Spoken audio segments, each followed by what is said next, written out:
Good morning friends, welcome to Shri Gayatri Telugu academy. మిత్రులారా, మనం మన ఇన్స్టిట్యూట్ తరపు నుంచి ఆన్లైన్ ఎగ్జామ్స్, ఆన్లైన్ క్లాసెస్ అనేవి కొత్తగా లాంచ్ చేయడం జరిగింది. అయితే మన ఎగ్జామ్స్ ఎంత ప్రామాణికంగా ఉంటాయి, అదేవిధంగా మన క్లాస్ కూడా సబ్జెక్ట్ కూడా ఎంత డెప్త్గా ఉంటుంది అని తెలియచేయడానికి మిత్రులారా మీ ముందుకు ఇలాగా మనం ప్రతి చాప్టర్లో ఎగ్జామ్స్ జేఎల్ కానీ, డిఎల్ కానీ, అసిస్టెంట్ ప్రొఫెసర్ కానీ, అదేవిధంగా మనం TGT, PGT, school assistant Telugu కానీ ఇలాంటి ఎగ్జామ్స్లో బిట్లు రాబోయే రోజుల్లో ఎగ్జామ్స్లో బిట్లు ఏ రకంగా అడగడానికి అవకాశం ఉందో ప్రతి చాప్టర్ నుంచి కూడా కొన్ని మనకి బిట్లు మనం ఇవ్వటం మనం ఆన్లైన్లో మన ఎగ్జాంపుల్గా ఉదాహరణగా ఎలా అడుగుతాడో మనం తెలియచేయడం అనేది మీకు జరుగుతుంది. అందులో భాగంగా ప్రాంగణ యుగము, నన్నయ్య యుగము, ఎర్రన యుగం, ఇలా ఒక్కొక్క యుగం గురించి మనం కొన్ని బిట్స్ డిస్కస్ చేయడం జరుగుతుంది. ఎగ్జాంపుల్ ఇట్లా ఉంటుందని మీకు తెలియచేయడానికి. అలాగే మన బిట్స్ మనం రాసినటువంటి ప్రామాణికమైనవి దాదాపు 20 years ఎక్స్పీరియన్స్తో అత్యంత ప్రామాణికమైన పుస్తకాలు దగ్గర తీసుకొని ఒక్కొక్క పేపర్ని చాలా జాగ్రత్తగా రాయటం జరిగింది. ఈ పేపర్స్ ప్రాక్టీస్ చేయడం ద్వారా మీ సబ్జెక్ట్ డెవలప్ చేసుకోవడమే కాకుండా ఖచ్చితంగా ఎన్నో తెలియని విషయాలు తెలుసుకొని ఖచ్చితంగా సక్సెస్ అవుతారు. ఎవరైనా మన యాప్ కావాలంటే ఈ శ్రీ గాయత్రి తెలుగు అకాడమీ ఏదైతే ఉందో ఈ శ్రీ గాయత్రి తెలుగు అకాడమీ అని గూగుల్ ప్లే స్టోర్ నుంచి డౌన్లోడ్ చేసుకోండి. పూర్తి ఆన్లైన్ క్లాసులు, ప్రాచీన సాహిత్యం, ఆధునిక సాహిత్యం, సాహిత్య విమర్శ, అదేవిధంగా స్కూల్ టెక్స్ట్ బుక్స్ కానీ, బాల వ్యాకరణం, చిందోదర్పణాలు కానీ, అలాగే జానపద సాహిత్యం కానీ, ఇలా మొత్తం మనకి యూజీసీ, నెట్, జేఎల్డిఎల్లో ఉన్న సిలబస్ మొత్తం పూర్తిగా చెప్పి మనం ఆన్లైన్ క్లాసెస్ అనే వీడియో రూపంలో మీకు ఇవ్వటం జరుగుతుంది. ఈ క్లాసెస్ ఎవరైనా కావాలనుకుంటే గూగుల్ ప్లే స్టోర్లో మొత్తం మనము అంటే 4999 కేవలం 4999 రూపీస్కి 4999 రూపాయలకి మనం ఎగ్జామ్స్, అదేవిధంగా మనం ఏంటి అంటే ఈ యాప్ కూడా ఇవ్వటం జరుగుతుంది. రెండు ఇవ్వటం జరుగుతుంది. అంటే ఆన్లైన్ క్లాసులు ఉంటాయి, దాంతో చాప్టర్ వైజ్గా ఎగ్జామ్స్ కూడా ఉంటాయి. ఇలాగ ఎన్ని టాపిక్స్ డిఎస్సిలో మీకు జేఎల్డిఎల్లో ఉన్నాయో ప్రతి చాప్టర్ మీద మీకు ప్రశ్నలు ఉంటాయి. అంటే ప్రాక్టీస్ పేపర్ ఉంటుంది. ఈ ఆన్లైన్ ఎగ్జామ్స్, ఆన్లైన్ క్లాసెస్ రెండు మీ ముందుకు తీసుకురావడం జరిగింది. ఈ రెండు కాంబో ప్యాక్గా మీకు 4999కి ఇవ్వడం జరుగుతుంది. ఖచ్చితంగా ఈ అవకాశం వినియోగించుకోండి. దాదాపు అత్యంత విలువైనటువంటి సమాచారాన్ని కొన్ని వందల ప్రామాణిక పుస్తకాల ఆధారంగా మనం ఆన్లైన్ క్లాసెస్ చెప్పడం జరుగుతుంది. మిత్రులారు, ఈ అవకాశం ఉపయోగించుకోండి. అయితే ఇప్పుడు మనము శివకవ యుగానికి సంబంధించి మనం కొన్ని బిట్స్ ఇప్పుడు ఏవైతే ఉన్నాయో మనకి ఎగ్జామ్స్లో రాబోయే రోజుల్లో ఎలాంటి బిట్స్ మనకు అడగడానికి అవకాశం ఉందో మనం కొన్ని డిస్కస్ చేద్దాం. చూడండి, నన్నిచోడుడు ఒకటి తెలుగు సాహిత్యంలో నూతనంగా కల్పించినవి గుర్తించండి అన్నాడు. అయితే ఎందుకు చెప్తున్నాము అంటే దాదాపు ఆంధ్రప్రదేశ్లో కానీ, తెలంగాణలో కానీ వందల సంఖ్యలో కాదు కొన్ని వేల మంది చిన్నారోసార్ స్టారు స్టూడెంట్స్ ఉన్నారని చెప్పడం మీకు తెలియజేస్తున్నాం. మనం అటు తెలంగాణలో అయితే ఏమి కానీ తెలంగాణ గురుకుల్ టీచర్స్లో దాదాపు ఒక 400 మంది పైన, ఒక 500 మంది, 400 మంది ఆఫ్లైన్లో ఎగ్జామ్స్లు మన దగ్గర ఆఫ్లైన్లో కోచింగ్ తీసుకొని, హైదరాబాద్లో కోచింగ్ తీసుకొని ఆఫ్లైన్లో ఒక 400 మంది, 500 మంది పైన స్టూడెంట్లు సక్సెస్ కావడం జరిగింది. ఏంటి మొన్న గురుకుల 2023-24 సందర్భం గురుకులాల్లో, అంతకుముందు 2016 గురుకులలో కానీ, ఆ మధ్యలో వచ్చిన గవర్నమెంట్ డిఎస్సిలో కానీ, ఇలా తెలంగాణలో స్టేట్ ఫస్ట్ కానీ, మన ఆంధ్రప్రదేశ్లో మొన్న రీసెంట్లీ జరిగిన మెగా డిఎస్సిలో స్టేట్ ఫస్ట్ ర్యాంక్ కానీ, దాదాపు ఒక 103 మంది జాబ్స్ మన దగ్గర కోచింగ్ తీసుకుని కొట్టడం జరిగింది. ఇది డేటా అంతా కూడా ప్రామాణికంగా చెప్పదగింది. అయితే మీరు ఖచ్చితంగా ఈ అవకాశం వినియోగించుకోండి. మనం తెలుగు సాహిత్యంలో మనకి శివకవ యుగానికి సంబంధించి ఎట్లాంటి బిట్లు అడుగుతాడో ఎగ్జామ్స్ రేపు రాయబోయే రోజుల్లో కొన్ని మనం ఎగ్జాంపుల్గా మనం డిస్కస్ చేద్దాం. చూడండి, నన్నెచోడుడు తెలుగు సాహిత్యంలో నూతనంగా కల్పించినవి గుర్తించండి అన్నాం. చూడండి, ప్రబంధ శబ్దం కల్పించాడు, అష్టాదశ వర్ణనలు, దేశ కవిత్వము అని ఇచ్చాం. తర్వాత కుకవినింద, సుకవిస్తుతి, షష్ట్యంత పద్యాలని ఇచ్చాం. అలాగే కావ్యాంకిత సంప్రదాయము, బంధ చిత్ర కవిత్వాలు అన్నాం. అలాగే ముద్రాలంకారము, గర్భకవిత్వము, ఇష్టదేవతాస్థుతిలో మన్మథ స్థుతి అన్నాం. నన్నెచోరుడు ప్రబంధ అనే శబ్దాన్ని కల్పించాడు తెలుగు సాహిత్యంలో. మొట్టమొదటి అతనే వాడాడు. అష్టాదశ వర్ణనలు తెలుగులో మొదట వాడింది నన్నెచోరుడే. తెలుగులో దేశ కవిత్వాన్ని మొదట ఏవైతే ఉందో ప్రారంభించిన వాడు కూడా మార్గ కవిత్వానికి భిన్నంగా నన్నెచోరుడే. దీని తర్వాత తెలుగు సాహిత్యంలో కుకవి నింద, చెడ్డ కవులను నిందించడం, సుకవి మంచి కవులను స్తుతించడము, షష్ట్యంతాలు అనేవి కూడా నన్నెచోరుడే మొట్టమొదట ప్రవేశపెట్టాడు. అలాగే కావ్యాంకిత సంప్రదాయం, కావ్యాన్ని అంకితం ఇవ్వడం అనే కావ్యాంకిత సంప్రదాయం ఏదైతే ఉందో ఈ కావ్యాంకిత సంప్రదాయం కూడా తెలుగులో నన్నిచోడే ప్రవేశపెట్టాడు. అంటే నన్నయ్య వీళ్ళందరూ కూడా కావ్యాన్ని అంకితం ఇచ్చారు, కాదనట్లేదు. కానీ కావ్యాంకితం అంటే కావ్యాన్ని గురువుకు అంకితం ఇచ్చే సంప్రదాయం ఇక్కడ చూడండి, గుర్తుపెట్టి చిన్న కావ్యాన్ని గురువుకు అంకితం ఇచ్చే సంప్రదాయం ఆయనే ప్రవేశపెట్టాడు. అలాగే బంధ కవిత్వ చిత్ర కవిత్వాలు కూడా ప్రవేశపెట్టాడు తెలుగులో. బంధ కవిత్వం అంటే ఏంటి? మళ్ళీ బంధ కవిత్వం అనేది 4 రకాలు ఉంటుంది. చక్రబంధము, నాగబంధము, చురికాబంధము,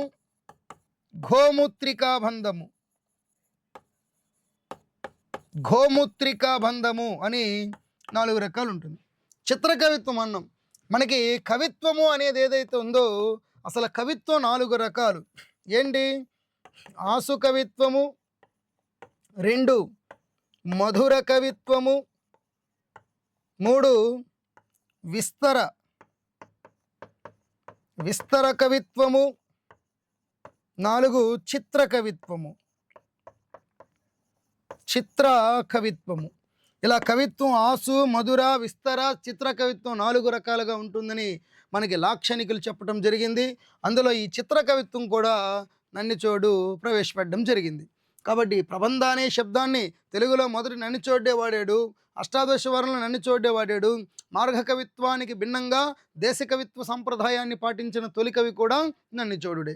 అలాగే కుకవి నింద, సుకవి స్తుతి, షష్ట్యంత పద్యాలు కూడా నన్నిచోడే ప్రవేశపెట్టాడు.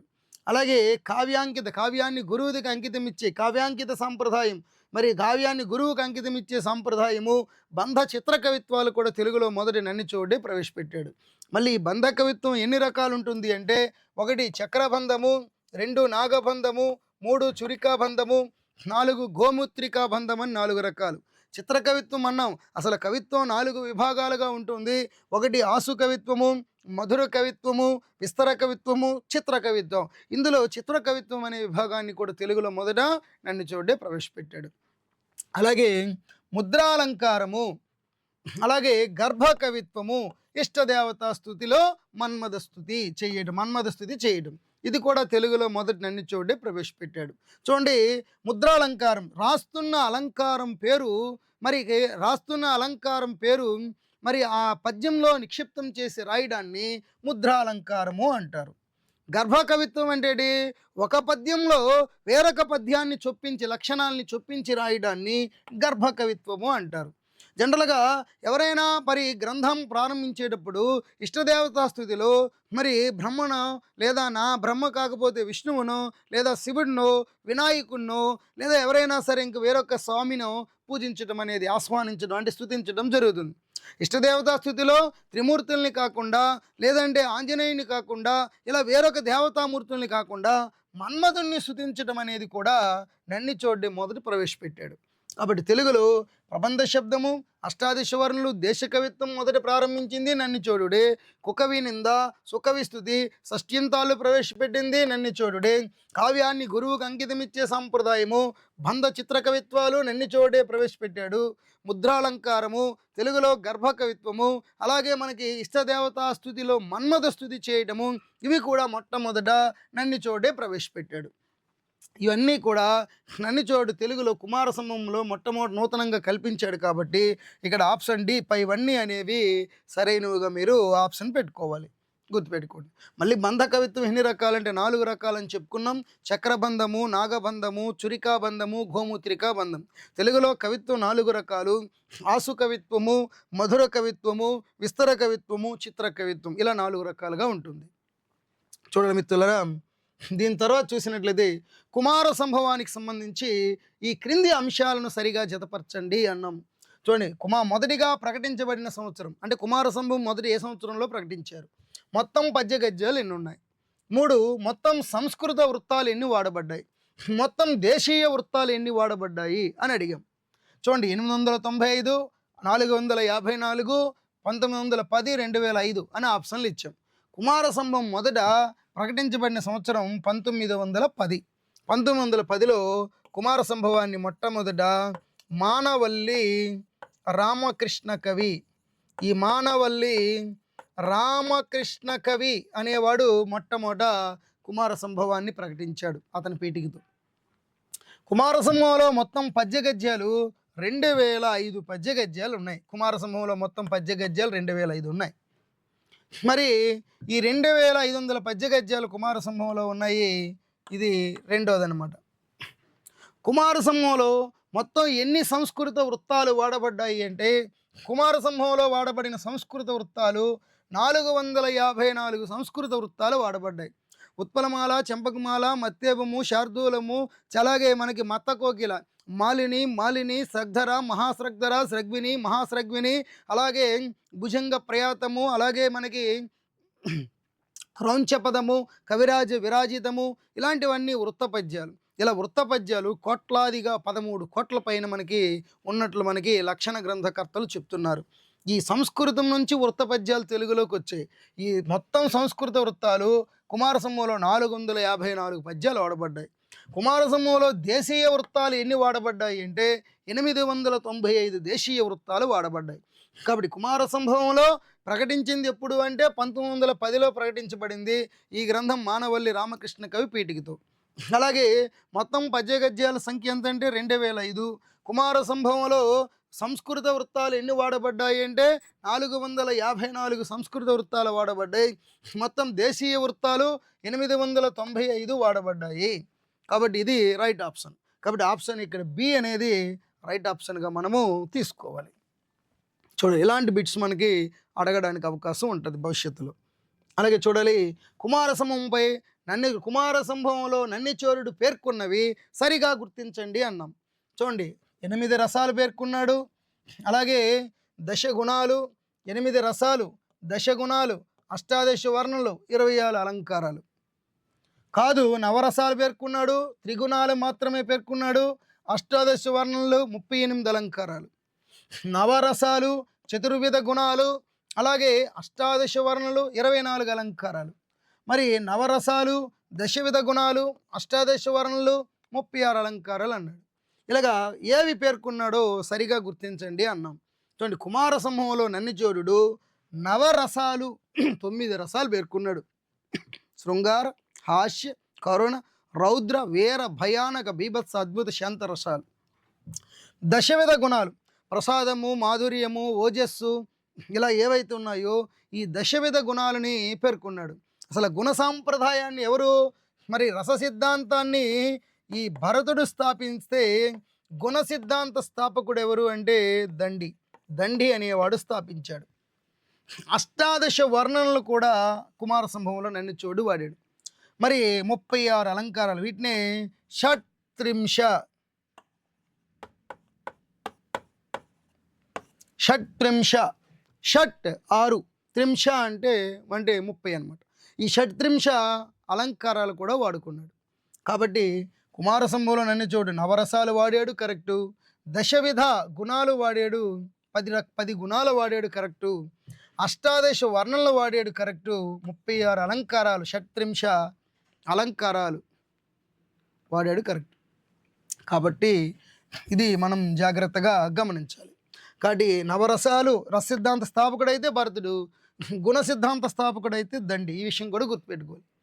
అష్టాదశ వర్ణనలు వాడాడు, నవరసాలు వాడాడు, దశవిధ గుణాలు వాడాడు, అష్టాదశ వర్ణనలు వాడాడు, 36 అలంకారాలు వాడాడు. ఇది సరైనటువంటి క్రమం. ఇవి వాడినవి ఆయన కరెక్ట్గా. కాబట్టి ఆప్షన్ ఈ సరైనది అని మనము గుర్తుపెట్టుకోవాలి. అలాగే చూడాలండి, నన్నచోరుడి కుమార సంభవంపై ప్రముఖుల అభిప్రాయాలు సరిగా గుర్తించండి అన్నాం. వస్తువైక్యంలో కొంత లోపమున్నా ఈ కుమార సంభవమే మన ప్రథమ ప్రబంధం అని ఎవరన్నారు? కుమార సంభవంలో వస్తువైక్యం లోపించలేదన్న విమర్శకులు ఎవరు?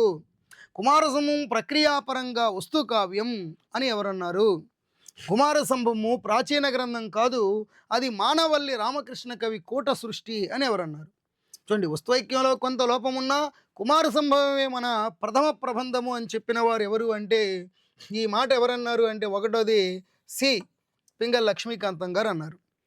కుమార సంభవంలో వస్తువైక్యం లోపించలేదన్న విమర్శకులు ఎవరు అంటే, చూడాలి, కుమార సంభవంలో వస్తువైక్యం లోపించలేదన్న విమర్శకులు 2 జి నాగయ్య అన్నాడు ఈ మాట, జి నాగయ్య. తర్వాత కుమార సంభవం ప్రక్రియాపరంగా వస్తు కావ్యము అని చెప్పినటువంటి వ్యక్తి ఎవరు అంటే, ప్రక్రియాపరంగా వస్తు కావ్యం అని జీవి సుబ్రహ్మణ్యం గారు అన్నారు ఈ మాట. కుమార సంభవం ప్రాచీన గ్రంథం కాదు, అది మానవల్లి రామకృష్ణ కవి కూట సృష్టి అని చెప్పింది ఎవరు అంటే ఈ విషయాన్ని కొర్లపాటి, చూడండి కొర్లపాటి ఎవరైతే ఉన్నారో ఈ విషయాన్ని కొర్లపాటి శ్రీరామూర్తి గారు అన్నారు. చూడండి, వస్తైక్యంలో కొంత లోపం ఉన్నా మరి ఈ కుమార సంభవమే మన ప్రాచీన మన ప్రప్రథమ ప్రబంధం అని చెప్పిన వారు ఎవరన్నారు అంటే ఈ మాట ఒకటోది పింగళ లక్ష్మీకాంతం అన్నారు. కుమార సంభవంలో వస్తువైక్యం లోపించలేదని చెప్పిన వారు ఎవరు అంటే జీ నాగయ్య.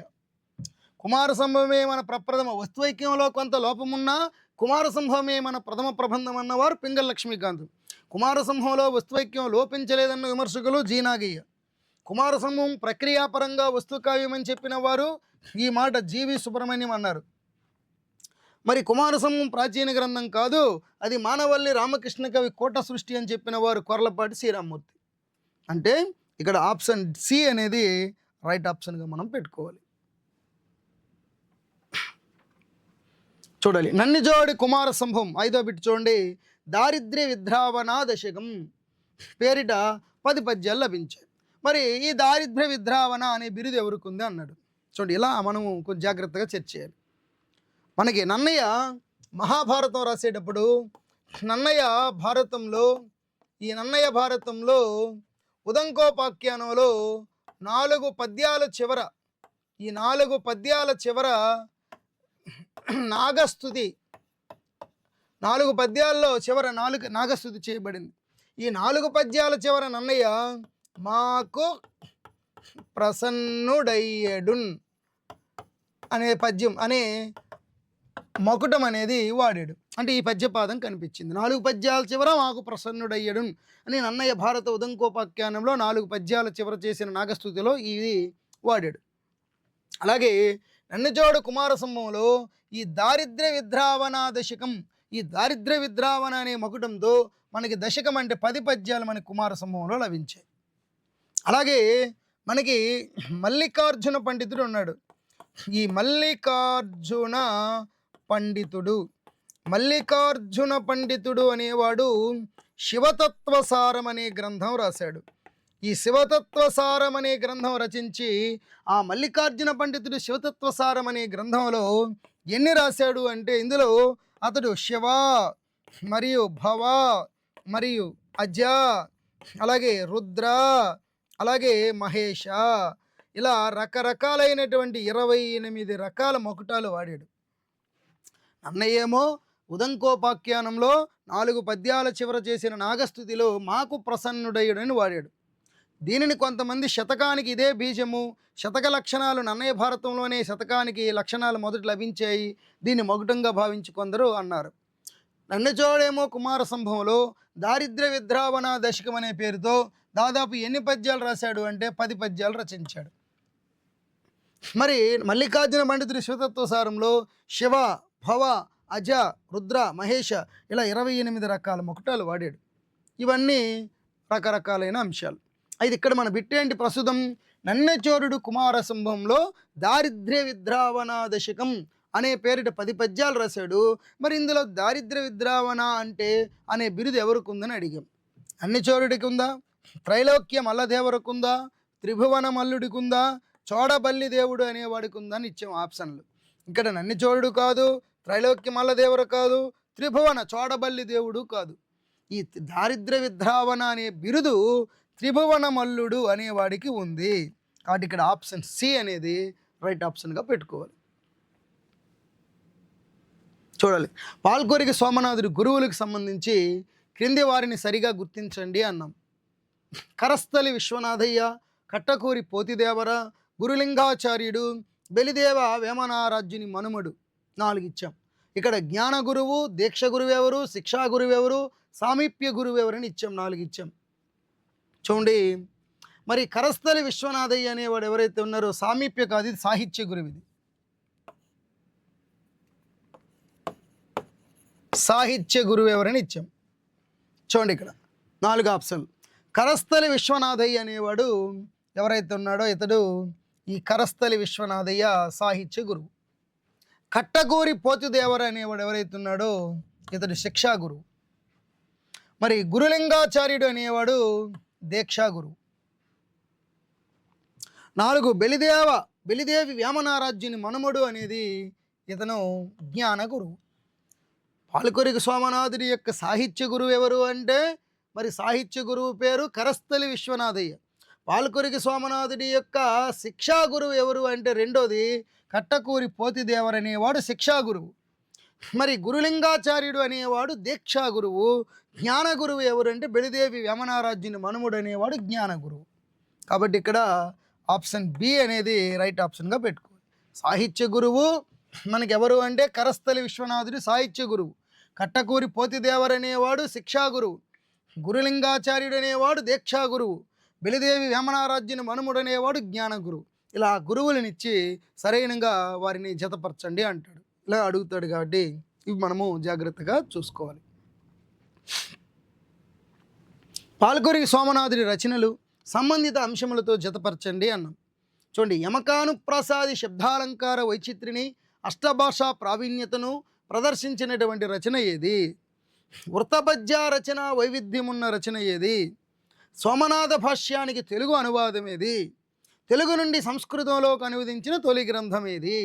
ఇక్కడ ఆప్షనల్ బసవపురాణం, చతుర్వేద సారము, వృషాధిప శతకం, అనుభవ సారం 4 ఆప్షన్లు ఇచ్చాను. యమకానుప్రాసాది శబ్దాలంకార వైచిత్రిని అష్టభాషా ప్రావీణ్యతను ప్రదర్శించినటువంటి పాల్కొరికి సోమనాథుడి రచన ఏది అంటే చూడండి, ఇందులో ఆ సి ఈ యమకానుప్రాసాది వైచిత్రిని, యమకానుప్రాసాది శబ్దాలంకార వైచిత్రి అష్టభాషా ప్రావీణ్యత ప్రదర్శించిన పాల్కొరికి సోమనాథుడి రచన వృషాధిప శతకం. మరి వృత్తపద్య రచన వైవిధ్యం ఉన్న రచన ఏది అంటే మరి రెండోది అనుభవ సారము 2D. 3 సోమనాథ భాష్యానికి సంస్కృతంలో పాల్కొరికి సోమనాథుడు సంస్కృతంలో సోమనాథ భాష్యానికి ఈ సోమనాథ భాష్యానికి పాల్కొరికి సోమనాథుడు చేసిన తెలుగు అనువాదం ఏది అంటే చతుర్వేద సారము. తర్వాత తెలుగు నుండి సంస్కృతంలోకి అనువదించబడిన మొదటి గ్రంథం ఏది అంటే బసవపురాణం. పాల్కొరికి సోమనాథుడు యమకానుప్రాసాది శబ్దాలంకార వైచిత్రిని అష్టభాషా ప్రావీణ్యతను ప్రదర్శించిన పాల్కొరికి సోమనాథుడి రచన ఏది అంటే దాని పేరు వృషాధిప శతకం. మరి వృత్తపద్య రచన వైవిధ్యం కనిపిస్తున్న పాల్కొరికి సోమనాథుడి రచన ఏది అంటే అనుభవ సారం. మరి సోమనాథ భాష్యానికి తెలుగు అనువాదం ఏది అంటే చతుర్వేద సారం. మరి తెలుగు భాష నుండి సంస్కృతంలోకి అనువదించబడిన మొదటి గ్రంథం ఏది అంటే బసవపురాణం. కాబట్టి ఇక్కడ ఆప్షన్ సి అనేది రైట్ ఆప్షన్గా మనము ఎంచుకోవాలి. చూడాలి మిత్రులరా, పాల్కొరికి సోమనాథుడి ఈ క్రింది రచనలు సంబంధిత అంశములతో జతపరచండి అన్నాం. మిత్రుడికి అంకితం ఇవ్వబడిన తొలి తెలుగు గ్రంథం ఏది అన్నాం. మిత్రుడికి అంకితం ఇవ్వబడిన తొలి తెలుగు గ్రంథం భాషయందు భావమునందు భక్తి రసోదయమునందు తరువాతి తెలుగు కవులకు మార్గదర్శకమైన పాల్కొరికి రచన. వైదికులది శుద్ధ వైదికంబని ఎన్న శాస్త్రజ్ఞులది ధర్మశాస్త్రమనగా అనే పద్యం ఉన్నటువంటి రచన ఇది. మరి వీరశైవంలో అత్యంత కీలకమైన హల్దీయుల విజ్ఞాన ప్రస్తావన కలిగిన కావ్యం ఏది అన్నాం. మిత్రుడికి అంకితం ఇవ్వబడినటువంటి తొలి తెలుగు గ్రంథం అయితే ఏది అంటే 1 ఆప్షన్ సి అనుభవ సారం. ఈ అనుభవ సారం ఎవరికి ఇచ్చాడు? ఈ అనుభవ సారాన్ని పాల్కొరికి గొడగి త్రిపురారి అనే తన మిత్రుడికి అంకితం ఇచ్చాడు. కాబట్టి తెలుగులో మిత్రుడికి అంకితం ఇచ్చిన మొదటి గ్రంథంగా అనుభవ సారం చెప్పుకోవచ్చు. భాషయందు భావమునందు భక్తి రసోదయమునందు తరువాత తెలుగు కవులకు మార్గదర్శకమైనటువంటి పాల్కొరికి సోమనాథుడి రచన ఏది అంటే మనం దీన్ని ఏం చెప్పాలి అంటే 2 ఏదైతే ఉందో ఈ 2D వృషాధిప శతకంగా మనము చెప్పుకోవాలి. D correct. వైదికులది శుద్ధ వైదికంబని ఎన్న శాస్త్రజ్ఞులది ధర్మశాస్త్రమనగా అనే పద్యం పాల్కొరికి సోమనాథుడి ఏ రచనలో ఉంది అంటే చూడాలి 3B చతుర్వేద సారం ఉంది. వీరశైవంలో అత్యంత మరి కీలకమైన ఈ హల్దీయుల విజ్ఞాన ప్రస్తావన కలిగిన కావ్యం ఏది అంటే ఉన్నది చెన్నమల్లు సీసాలు. మొత్తం ఈ చెన్నమల్లు సీసాలు అనేవి 32 శేష పద్యాలు. పాల్కొరికి సోమనాథుడు సజీవ సమాధి పొందుతూ భూమిలోకి గొయ్యి తవ్వేటప్పుడు ఆయనకి కిందకి దిగడానికి 32 సోపానాల మెట్లు కట్టించాడట. ఒక్కొక్క మెట్టుకి ఒక్కొక్క శేషపద్యం చెప్పేటట్టు కథ ఉంది. మొత్తం మీద మిత్రుడికి అంకితం ఇవ్వబడిన తొలి తెలుగు గ్రంథం అయితే ఏది అంటే దాని పేరు అనుభవసారం. భాషయందు భావమునందు భక్తి రసోదయమునందు తరువాత తెలుగు కవులకు మార్గదర్శకమైన రచన ఏది అంటే దాని పేరు వృషాధిప శతకం. వైదికులది శుద్ధ వైదికంబని ఎన్న శాస్త్రజ్ఞుడిది ధర్మశాస్త్రమనగా అనే పద్యం ఏ రచనలో ఉంది అంటే చతుర్వేద సారం. వీరశైవంలో అత్యంత కీలకమైన హల్దీల విజ్ఞాన ప్రస్తావన కలిగిన కావ్యం ఏది అంటే చిన్నమల్లు సీసాలు. కాబట్టి ఇక్కడ ఆప్షన్ బి అనేది రైట్ ఆప్షన్గా మనం పెట్టుకోవాలి. చూడమిత్రుల దీని తర్వాత మనం చూస్తే క్రింది వాణిని సరిగా జతపరచండి అన్నాం. చూడండి, నందికేశ్వరుడు అవతారం. నందికేశ్వరుడు అనొచ్చు లేదా నందీశ్వరుడు అన్నా సరిపోద్ది. నందీశ్వరుడు లేదా నందికేశ్వరుడు ఏదైనా చెప్పుకోవచ్చు. నందీశ్వరుడు అనొచ్చు, నందికేశ్వరుడు అనొచ్చు. ఈ నందీశ్వరుడు అవతారం ఎవరు? భృంగీశ్వరుని అవతారం ఎవరు? మరి ప్రమదగణాల అవతారం ఎవరు? ఇక్కడ తాను ప్రమద కవనని చెప్పుకున్నవాడు ఎవరని ఇచ్చాం. నందీశ్వరుని అవతారం అయితే పాల్కురికి శోభనాథుడిని నందీశ్వరుడి అవతారం అంటారు. భృంగేశ్వరుడి అవతారము అయితే రెండోది ఏదైతే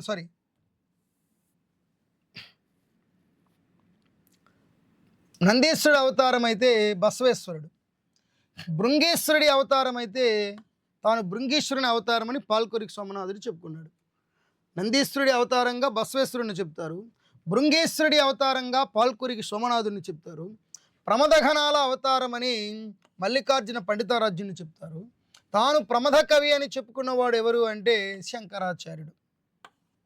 ఇది శంకరాచార్యుడు. చూడండి, నందీశ్వరుడి లేదా నందికేశ్వరుడు అవతారం. నందీశ్వరుడు అవతారం అయితే బసవేశ్వరుడు. భృంగేశ్వరుడు అవతారం అయితే పాల్కురికి సోమనాథుడు. ప్రమద కవనాల అవతారం అయితే మల్లికార్జున పండితుడు. తాను ప్రమద కవి అని చెప్పుకున్నవాడైతే శంకరాచార్యుడు.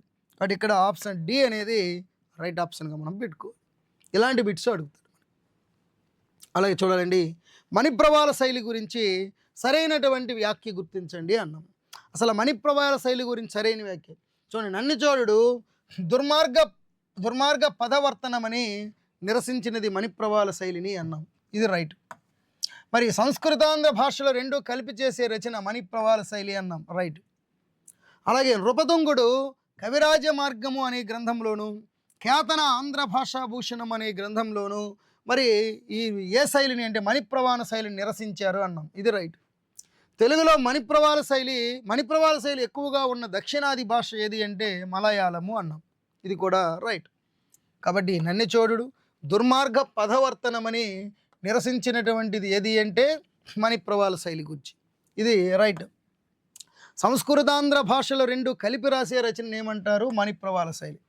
నృపతుంగుడు కవిరాజ మార్గంలోను కేతన ఆంధ్ర భాషాభూషణంలోను మరి దేన్ని మరి నృపతుంగుడు కవిరాజ మార్గంలో కేతన ఆంధ్ర భాషాభూషణంలో ఈ మణిప్రవాళ శైలి నిరసించారు. ఇది కరెక్టే. మణిప్రవాళ శైలి ఎక్కువ ఉన్న దక్షిణాది భాష ఏది అంటే మలయాళం. ఇది రైట్. కాబట్టి ఇక్కడ ఆప్షన్ డి ఈ 4 సరైనవి అనేది రైట్ ఆప్షన్గా మనం తీసుకోవాలి.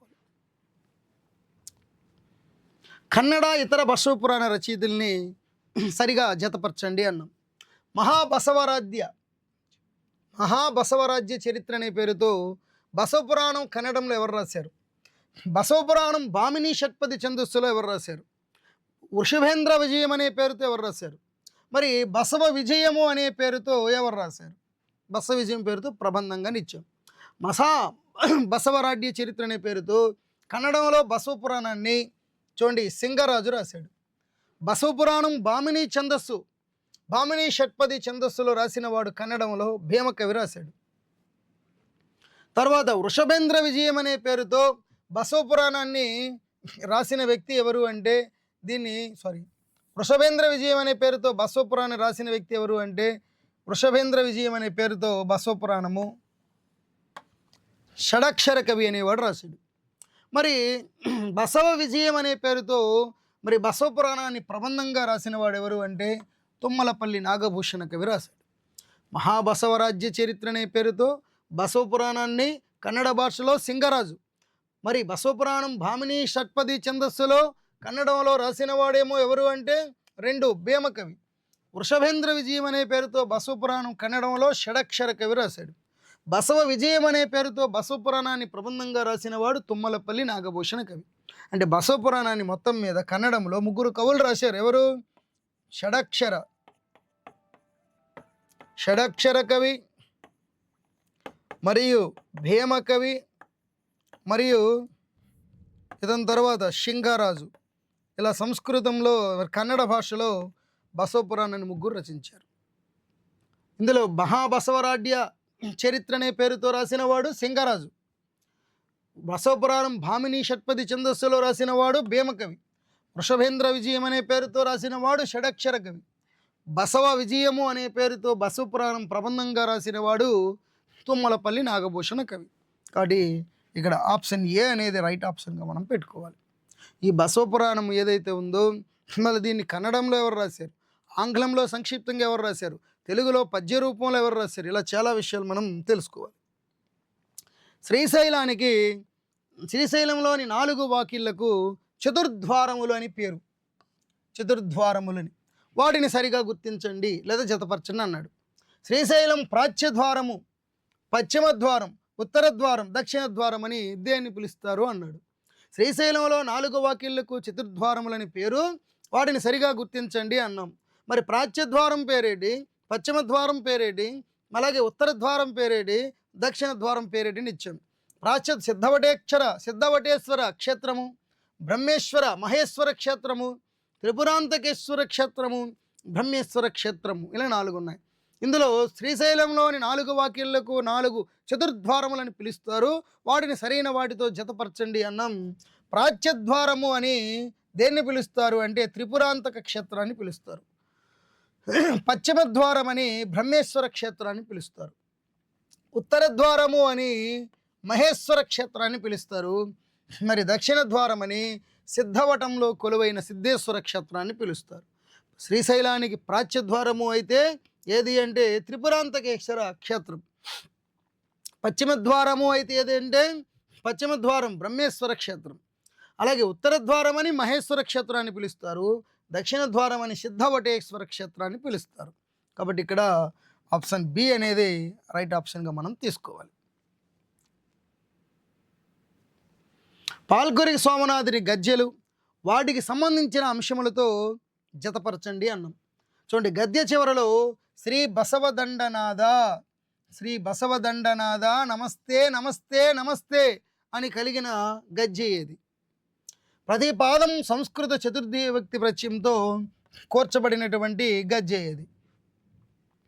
52 పాదాలు కలిగి మాత్రాగణ నిబద్ధమైన అనుప్రాసయతి మరి పాటించబడినది ఏది? మరి బసవస్థుతి ప్రతిపాదకమై నమోవాకములతో అంతమైనటువంటి నమోవాకములతో అంతమగుచు 108 పాదాలు కలిగినది ఏది? చూడండి, గద్య చివరలో శ్రీ బసవనాథ, శ్రీ బసవదండనాథ నమస్తే నమస్తే నమస్తే అని ఉన్నదేది? ప్రతిపాదము సంస్కృతి చతుర్థి విభక్తి ప్రత్యయంతో అంతమగుతున్నది లేదా కూర్చబడినది ఏది? 52 పాదాలు కలిగి మాత్రాగణ నిబద్ధమైన అనుప్రాసేతి పాటించబడిన గద్య ఏది? బసవస్థుతి ప్రతిపాదకమై నమోవాకములతో అంతమగుచున్నటువంటి 108 పాదాలు కలిగిన గద్య ఏదని ఇచ్చాం. ఇక్కడ 1వ చూసినట్లయితే గద్య చివరిలో శ్రీ బసవదండనాథ నమస్తే నమస్తే నమస్తే అని కలిగినది ఏది అంటే ఒకటోది చూడండి, 1 సి పంచప్రకార గద్య.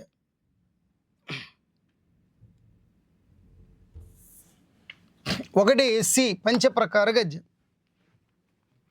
ప్రతిపాదం చివర సంస్కృతి చతుర్థి విభక్తి ప్రత్యయం కూర్చబడినది ఏది అంటే 2ది డి నమస్కార గద్య. 52 పాదాలు కలిగి మాత్రాగణ నిబద్ధమైన అనుప్రాసేతి పాటించబడినది ఏది అంటే 3ది బి. చూడాలి, ఈ 3 బి. మరి 4 బసవస్థుతి ప్రతిపాదకమై నమోవాకములతో అంతమగుచు 108 పాదాలు కలిగినది ఏది అంటే 4 ఏ ఏదైతే ఉందో అష్టోత్తర శతనామ గద్య. ప్రతిపాదం గద్య చివరలో శ్రీ బసవదండనాథ నమస్తే నమస్తే నమస్తే అని కలిగినటువంటిది ఏది అంటే మరి 1 సి అంటే పంచప్రకార గద్యది. 2ది ప్రతిపాదం చివర సంస్కృతి చతుర్థి విభక్తి ప్రత్యయంతో కూర్చబడినది ఏది అంటే 2ది బి అక్షరాంక గద్య. 2ది ఏది అంటే నమస్కార గద్య. 2ది నమస్కార గద్య. 52 పాదాలు కలిగి మాత్రాగణ నిబద్ధమైన అనుప్రాసేతి కూర్చబడినది ఏది అంటే 3వది ఏదైతే ఉందో బి అంటే అక్షరాంక గద్య. 4 బసవస్తుతి ప్రతిపాదకమై నమోవాకములచో అంతమగుచు 108 పాదాలు కలిగింది ఏది అంటే నమస్కార గద్య. ఆప్షన్ ఏ ఒకటోది అష్టోత్తర శతనామ గద్య. 4ది ఈ రకంగా చూడాలి. బిట్లు ఇలా కూడా మనకు అడిగే అవకాశం ఉంది. ఇందులో ఆప్షన్ బి అనేది మనం కరెక్ట్ పెట్టుకోవాలి. 1 ఆప్షన్ సి అంటే బసవనాథ దండనాథ నమస్తే నమస్తే అని గద్య చివరలో ఉన్నటువంటిది ఏది అంటే 1 సి అంటే పంచప్రకార గద్య. ప్రతిపాదం చివర సంస్కృతి చతుర్థీయ భక్తి ప్రత్యయంతో కూర్చబడినది 2ది ఏది అయితే ఉందో 2 డి అంటే నమస్కార గద్య. 3ది 52 పాదాలు కలిగి మాత్రాగణ నిబద్ధమై అనుప్రాసయతి పాటించబడినది ఏది అంటే 3ది ఏమిచ్చాము ఏ అష్టోత్తర శతనామ గద్య. మరి 4 బసవస్తుతి ప్రతిపాదకమై 3 చూడాలి 3 బి 3ది అక్షరాంక గద్యం. 4ది ఏదైతే ఉందో ఆప్షన్ 4ది ఏదైతే ఉందో 4 ఆప్షన్ ఏమైతే ఉందో ఏ అష్టోత్తర శతనామ గద్యం. ఇక్కడ మనం ఆప్షన్ బి రైట్ ఆప్షన్గా పెట్టుకోవాలి. పాల్కొరికి సోమనాథుడిపై ప్రముఖుల అభిప్రాయాలు గుర్తించండి సరిగా అన్నాం. బసవపురాణం కంటే పండితారాజ్ చరిత్ర ద్విపదలోనే ఎక్కువ బిగువు కలదు అని ఎవరన్నారు? పండితారాజ్ చరిత్రను తెలుగు జాతి తొలి విజ్ఞాన సర్వస్వంగా ఎవరు కీర్తించారు? నిరంకుశః కవయః అనే సూక్తి పాల్కొరికి సోమనాథుడి పట్ల సార్థకం అవుతున్నది పొందింది అని ఎవరన్నారు? పదకవిత్వానికి సారస్వత గౌరవం కలిగించిన భక్తిరస జలపాతాలు పాల్కొరికి సోమనాథుని ద్విపద కావ్యాలని ఎవరన్నారు? చూడండి, జీవి సుబ్రహ్మణ్యం, జీ నాగయ్య, పింగళ లక్ష్మీకాంతం, తిమ్మావజ్జల కోదండరామయ్య ఆప్షన్లు ఇచ్చాం. బసవపురాణం కంటే పండితారాజ్ చరిత్ర ద్విపదలోనే ఎక్కువ బిగువు కలదు అని చెప్పిన వాడు ఎవరు అంటే 1 పింగళి లక్ష్మీకాంతం అన్నాడు ఈ మాట. పింగళ లక్ష్మీకాంతం. పండితారాజ్ చరిత్రను తెలుగు జాతి తొలి విజ్ఞాన సర్వస్వంగా కీర్తించిన వాడు ఎవరు అంటే ఈ మాట అన్నవాడు 2ది ఎవరన్నారు అంటే డి తిమ్మావజ్జల కోదండరామయ్య అన్నాడు. నిరంకుశాః కవయః అనే సూక్తి పాల్కొరికి సోమనాథుడి పట్ల సార్థకం పొందింది అని అన్నవారు ఎవరు అంటే 3వది మాట అన్నవారు బి జీ నాగయ్య అన్నారు. 4 పదకవిత్వానికి సారస్వత గౌరవం కలిగించిన భక్తిరస జలపాతాలు పాల్కొరికి సోమనాథుని రచనలు అన్నవారు ఎవరు అంటే ఈ మాట 4 సి జీవి సుబ్రహ్మణ్యం అన్నారు. బసవపురాణం కంటే పండితారాజ్ చరిత్ర ద్విపదలోనే ఎక్కువ బిగువు ఉంది అన్నవాడు ఎవరు అంటే ఈ మాట పింగళ లక్ష్మీకాంతం అన్నాడు. మరి పండితారాజ్ చరిత్రను తెలుగు జాతి తొలి విజ్ఞాన సర్వస్వంగా కీర్తించిన వాడు ఎవరు అంటే తిమ్మావజ్జల కోదండరామయ్య అన్నాడు. 3 నిరంకుశయాః కవయః అనే సూక్తి పాల్కొరికి సోమనాథుడి పట్ల సార్థకం పొందింది అన్నవాడు ఎవరు అంటే జీ నాగయ్య. పదకవిత్వానికి సారస్వత గౌరవం కలిగించిన భక్తిరస జలపాతాలు పాల్కొరికి సోమనాథుని ద్విపద కావ్యాలు అని ఈ మాట 4వది ఎవరన్నారు అంటే జీవి సుబ్రహ్మణ్యం అన్నారు. ఇలా పాల్కొరికి సోమనాథుల మీద ప్రశంసించిన వారు అతని రచన విశేషణాలు చెప్పింది ఇలాంటి బిట్లు అడుగుతారు. ఇక్కడ ఆప్షన్ సి కరెక్ట్గా పెట్టుకోవాలి. ఉదాహరణ కావ్య ప్రక్రియకు సంబంధించి సరైన ప్రవచనం గుర్తించండి అన్నాం. చూడండి, ఉదాహరణ రచనలో 26 పద్యాలు ఉంటాయి, రైట్ ఆప్షన్. ఉదాహరణ ప్రక్రియ కావ్య భేదాలలో అనిబద్ధ కావ్యానికి చెందుతుంది, ఇది కరెక్టే. ఉదాహరణ ప్రక్రియ చతుర్విధ కవితా భేదాలలో ఆసు, మధుర, చిత్ర, విస్తర అని 4 కవితా భేదాలలో ఈ మధుర కవిత్వ శాఖకు చెందుతుంది, రైట్. ఉదాహరణ కావ్య లక్షణాలు పేర్కొన్న విద్యానాథుడి రచన ప్రతాపరుద్ర యశోభూషణము అన్నాం, ఇది రైట్. కాబట్టి ఉదాహరణంలో పద్యంలో ఉదాహరణ కావ్య ప్రక్రియలో రచనలో 26 పద్యాలు ఉంటాయి అనేది రైట్. ఉదాహరణ ప్రక్రియ కావ్య భేదాలలో అనిబద్ధ కావ్యానికి చెందుతుంది అనేది రైట్. ఉదాహరణ ప్రక్రియ అనేది చతుర్విధ కవితా భేదాలలో మధుర కవిత్వ శాఖకు చెందుతుంది, రైట్. ఉదాహరణ కావ్య లక్షణాలను పేర్కొన్న విద్యానాథుడి రచన ప్రతాపరుద్ర యశోభూషణం, రైట్. ఇక్కడ 4 కరెక్టే కాబట్టి ఈ డి ఆప్షన్ ఈ అనేవి సరైనవని మనం ఎంచుకోవాలి. తర్వాత బసవపురాణంలో పాత్రలు సంబంధిత అంశాలతో సరిగా జతపరచండి అన్నాడు. కన్న కుమారుణ్ణి వంటగా చేసి శివుడికి ప్రసాదంగా పెట్టిన వాని కథ ఏది? మరి శివుడు పాలు ఆరగించలేదని తలను శివలింగానికి తాకించి మరణించాలనుకున్నది ఎవరు? మరి జంగములు ఏమడిగినా లేదనకుండా ఇస్తారని తన భార్యనే శివుని వద్దకు వేశ్యగా పంపిన వాడెవరు? అలాగే తన కాలపు గొల్లలు ఎలా ఉండేవారో తెలిపిన కథ ఏంటి? ఇక్కడ ఆప్షనల్లో సకలేశ్వర రాజమాదయ్య కథ, అలాగే బల్లానుడు, గొడగూచి, సిరియాలుడు 4 ఇచ్చాం. ఇవ్వండి, కన్న కుమారుణ్ణి వంటగా చేసి మరి శివుడికి ప్రసాదంగా పెట్టిన కథ ఏది అంటే ఒకటి ఆప్షన్ డి సిరియాలుడి కథ. శివుడు పాలు ఆరగించలేదని తలను శివలింగానికి తాకించి మరణించాలనుకున్నది ఎవరు అంటే 2 ఆప్షన్ సి గోడగూచి పాత్ర. మరి జంగములు ఏమడిగినా లేదనకుండా ఇస్తారని తన భార్యనే శివుడి వద్దకు వేశ్యగా పంపించిన వాడు ఎవరు అంటే 3 ఆప్షన్ బి బల్లానుడు. మరి తన కాలపు గొల్లలు ఎలా ఉండేవారో తెలిపిన పాల్కురికి సోమనాథుడి బసవపురాణంలో కథ ఏది అంటే 4 ఏదైతే ఉందో ఏ సకలేశ్వర రాజమాదయ్య కథ. కన్న కుమారుణ్ణే వంటగా చేసి శివుడికి ప్రసాదంగా పెట్టిన కథ సిరియాలుడి కథ. మరి శివుడు పాలు ఆరగించలేదని తలను శివలింగానికి తాకించి మరణించాలనుకున్నది గోడగూచి. మరి జంగములు ఏమడిగినా లేదనకుండా ఇస్తారని చెప్పడమే కాకుండా తన భార్యనే శివుడి వద్దకు వేశ్యగా పంపించిన వాడు బల్లానుడనే రాజు కథ. మరి తన కాలపు గొల్లలు ఎలా ఉండేవారో తెలిపిన కథ సకలేశ్వర రాజమాదయ్య కథ. కాబట్టి ఇక్కడ ఆప్షన్ డి అనేది రైట్ ఆప్షన్గా మనం పెట్టుకోవాలి. ఇలా పాత్రలు ఇచ్చి సంబంధిత అంశములతో జతపరచమని కూడా అడుగుతాడు. తర్వాత పాల్కురికి సోమన రచనలు, వాటిలో ఛందస్సులు సరిగా గుర్తించండి అన్నాడు. చూడండి, బసవాష్టకం, వృషభాష్టకం, త్రివిధ లింగాష్టకం ఈ 3 కూడా పాల్కురికి సోమనాథుడివే. అక్షరాంక పద్యాలు ఒకటి రాశాడు. మరి బసవాష్టకము ఏ ఛందస్సు ఉంది, వృషభాష్టకంలో ఛందస్సేటి, త్రివిధ లింగాష్టకంలో ఛందస్సేటి, అక్షరాంక పద్యాల్లో ఛందస్సే ఉంది అన్నాం. బసవాష్టకంలో మాలిని వృత్తాలు అనేవి వాడాడు. మరి వృషభాష్టకంలో వసంత తిలక వృత్తాలు వాడాడు. తరువాత 3 త్రివిధ లింగాష్టకం అనేది పాల్కురికి సోమనాథుడు అనుష్టుప్ ఛందస్సులో రాశాడు. చివరిగా అక్షరాంక పద్యాలు ఉత్పల చంపకమాలల్లో రాశాడు. చూడండి, పాల్కురికి బసవాష్టకం అనేది మాలిని వృత్తంలో ఉంది, వృషభాష్టకము వసంత తిలక వృత్తాల్లో రాశాడు. తరువాత త్రివిధ లింగాష్టకము అనేది ఏదైతే ఉందో అనుష్టుప్ ఛందస్సులో రాశాడు. అక్షరాంక పద్యాలు ఉత్పల చంపకమాలలు వాడాడు. కాబట్టి ఇక్కడ ఆప్షన్ ఏ అనేది రైట్ ఆప్షన్గా మనం తీసుకోవాలి. ఇలా రచనలు ఇచ్చి వాటిలో ఛందస్సులను జతపరచండి అంటాడు. ఇలాంటి బిట్స్ మనకు అడిగేదానికి అవకాశం ఉంది. క్రింది వ్యక్తులు వారు లింగైక్యం పొందినటువంటి సమాధి, లింగైక్యం లేదా సమాధి పొందిన ప్రాంతాలు గుర్తించండి అన్నాడు. పాల్కురికి సోమన, వేమన, మల్లికార్జున పండితుడు, పోతులూరు వీరబ్రహ్మం. 4 ఆప్షన్లు ఇచ్చాం. కందిమల్లయ్యపల్లె, వెల్లటూరు, కటారుపల్లి, కళ్యక్షేత్రం అన్నాం. పాల్కురికి సోమనాథుడు జీవ సమాధి పొందినది ఎక్కడంటే పాల్కురికి సోమనాథుడు కళ్యక్షేత్రం బెంగళూరు దగ్గర ఉంది, కళ్యక్షేత్రంలో జీవ సమాధి పొందాడు. మరి వేమన ఎక్కడ అంటే ఈ వేమన సి కటారుపల్లి, అనంతపురం జిల్లాలోని కటారుపల్లిలో సమాధి పొందాడు.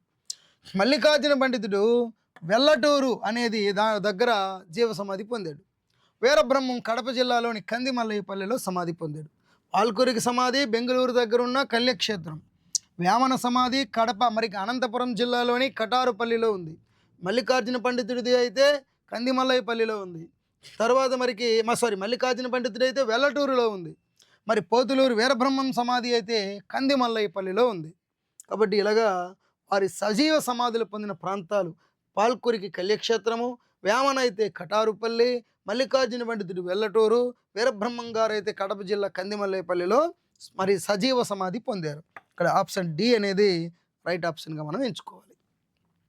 అలాగే క్రింది అంశాలను సరైన వాటితో జతపరచండి అన్నాం.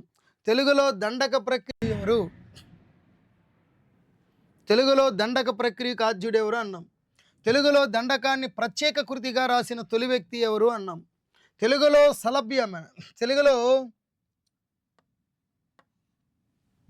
తెలుగులో సలభ్యమైన సంపూర్ణ దండక రచనకు ఆద్యుడెవరు అన్నాం. దండక వాంగ్మయంపై పరిశోధన చేసింది ఎవరు అన్నాం. తెలుగులో దండక ప్రక్రియకు ఆద్యుడెవరు అంటే నన్నయ్య. దండకాన్ని ప్రత్యేక కృతిగా రాసిన మొదటి వ్యక్తి ఎవరు అంటే 2 చక్రపాణి రంగన.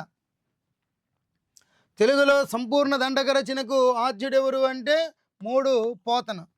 తెలుగులో దండక వాంగ్మయం మీద పరిశోధన చేసింది ఎవరంటే జి సూర్య భాస్కర్రావు.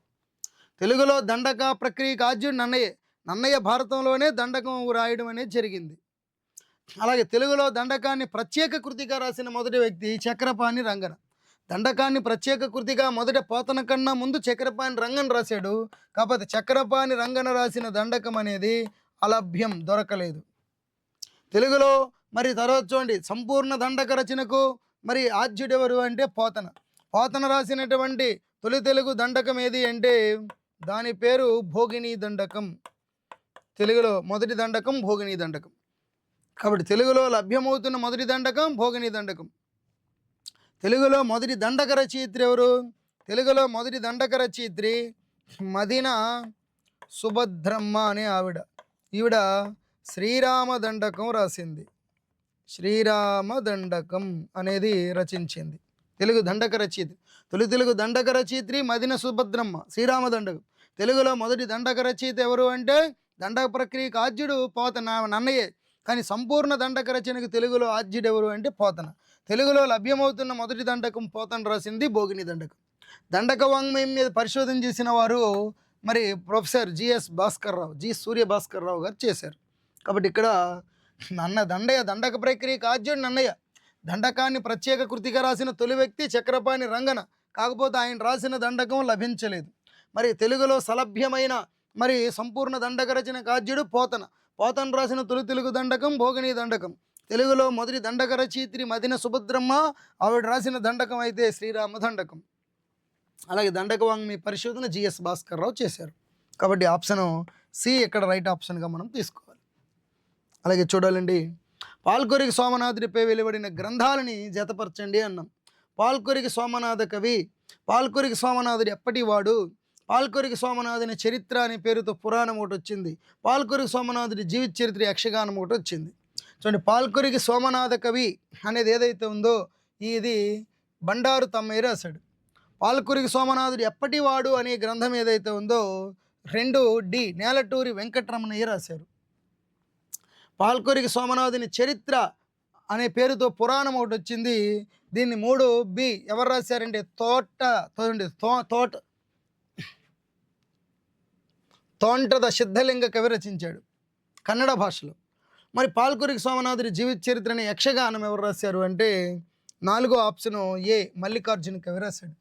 పాల్కొరికి సోమనాథుడు అనే గ్రంథం అయితే బండారు తమ్మయ్య. పాల్కొరికి సోమనాథుడు ఎప్పటివాడు అనేది నేలటూరి వెంకటరమణయ్య.